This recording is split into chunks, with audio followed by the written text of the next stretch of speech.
afternoon, Penn. It's so wonderful to see you again. I'm Xavier Bean. And I'm Malachi Barner. It's a fake Friday because tomorrow there's no school. The NFL champion, the Philadelphia Eagles, are also having their parade to celebrate.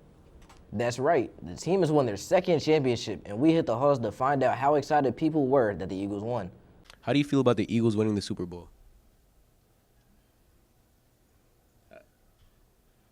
Can you ask me that question again? How do you feel about the Eagles winning the Super Bowl? Does my expression tell it? I think so. Pretty good. Go Eagles. The Eagles, Super Bowl 59 winners, probably the best Super Bowl win in history. Very good. From Philly. Dominating.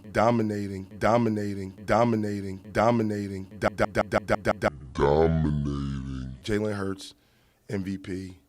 Kansas City went down hard. And I'm very elated because the Eagles are my favorite football team. I feel excited, second time my city won. About to go to parade on Friday. Live it up. Love Philly. And, we've been facing a lot of slack here lately about Jalen Hurts not being good enough. Saquon, we're only winning because of Saquon. And I feel like it was rigged. The Chiefs should have won that game, but, it's good. See y'all next year. All right. Y'all can take that. Fly, Eagles, fly. Thanks for that. Seniors and juniors, are you looking for help on how to create a resume?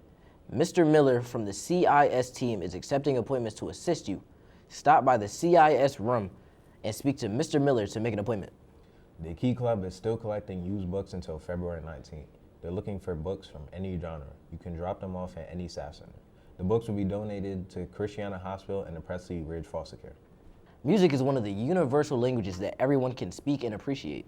This week for Black History Month, we take a look at Scott Joplin, a famous pianist that made ragtime piano a hit.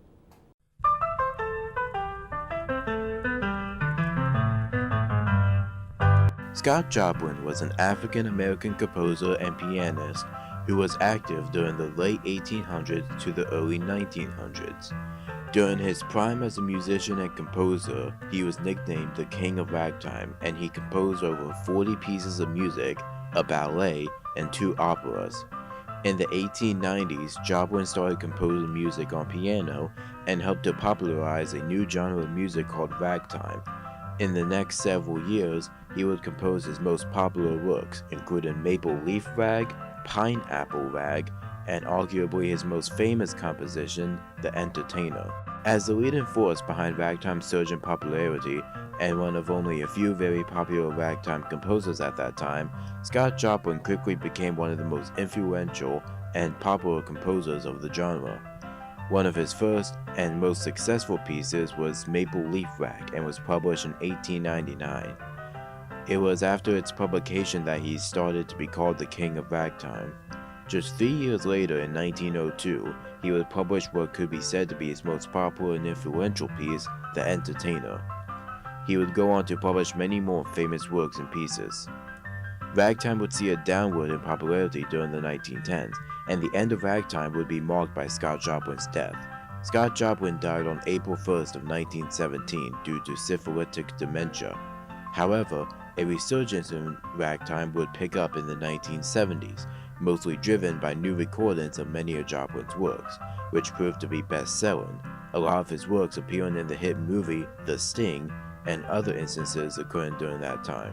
Today, Scott Joplin is recognized for being an esteemed pianist and composing great piano music.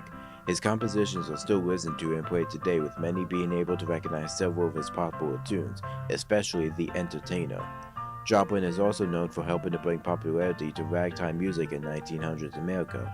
Dubbed the King of Ragtime, African-American composer Scott Joplin has helped change and shape American music over 110 years ago and is still famous and listened to today.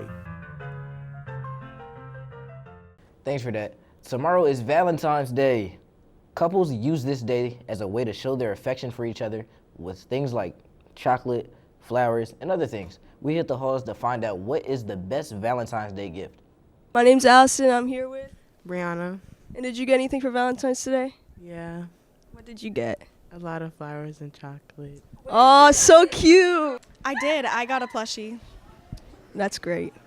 Did you get anything for Valentine's today? You try to play. No, you try to play. Not yet, but I need to. What should I get? Maybe flowers. That would be good. They're really expensive. Yep. Well, nobody loves Mr. Salandria more than Mr. Salandria, so I didn't get myself anything today, but I can guarantee you this. On Saturday, you're going to find me at every Walgreens, every CVS in Newcastle County buying all the discounted Valentine's Day candy. That's great. Yesterday was a wonderful day thanks to the snow. Are we in for any more storms, or will there be some sun and warm temperatures on the way? Our own weather reporter is out front with the forecast. Hi, my name's Sophia Arnold with this week's weather. Today, we have a low of 32 with a high of 52 and an 80% chance of rain. Tomorrow, Friday, we have a low of 27 and a high of 37. Saturday and Sunday, we're expecting some rain, so make sure you bring some umbrellas. Thank you, and back to the desk. Switching to sports, the winter season is winding down and the playoffs are just around the corner. That's right. We begin with the boys basketball, who play their last 2 games of the season at home starting tonight against St. George's. Saturday, they'll be on the road against Mount Pleasant, and then Monday against Apple. The girls will play 2 of their last 3 games on the road. Tonight, they'll be on the road against St. George's and then play tomorrow against Odyssey Charter before coming home Monday afternoon to take on Mount Pleasant for their senior recognition game. Wrestling will wrap up their season tonight on the road against Smyrna. The team had another successful season with a record of 13-3. The team is led by seniors Eli Jaquin, Frankie Norris, and Jason Hugart. Swimming wrapped up its season with a top 10 finish in the Blue Hen Conference. The team was anchored by seniors Kayla Hughes and Naja Dickinson. Congrats on the successful season. Finally, the unified team will wrap up their season next Tuesday against McCain for a 3 o'clock game. Good luck to all Colonials. Time for some shout-outs. I shout out Nova. Shout out my boy Naja Dickinson. That's it for Penn News. Thanks for tuning in, and remember, Go Penn win!